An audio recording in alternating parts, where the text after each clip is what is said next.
Well, Julie and Randy, the Pledge of Allegiance is back in St. Louis Park. The City Council unanimously voted tonight to reverse its decision from a month ago and put the pledge back on the agenda for City Council meetings twice a month, with some council members here in St. Louis Park saying they simply wanted to get past this distraction and this fight over the pledge and get back to regular city business in St. Louis Park. This story, of course, exploded well beyond the borders of St. Louis Park and well beyond the control of the city.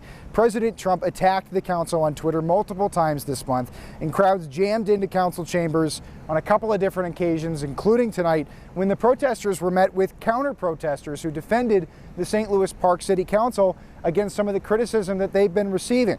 But even they agreed that the city needs to move forward. I support our council in terms of just understanding that this was unfortunately, they were kind of backed into a corner to make a decision to basically allow them to continue the important work that we're doing.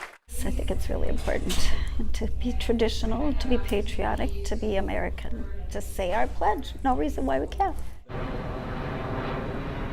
Now, this decision actually came as somewhat of a surprise. We had heard the mayor say last week that he didn't believe that any type of decision would be made at this meeting. He thought it might happen next month, but clearly the council decided that they wanted to just get this done tonight, particularly with the huge crowd that showed up, just as they did at last week's study session. So there were a lot of different reasons that council members gave for wanting to vote tonight to reinstate the pledge.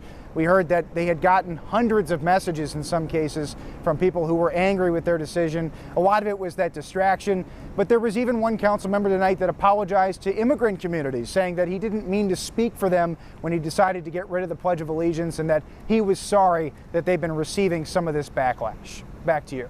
Thank you, Danny.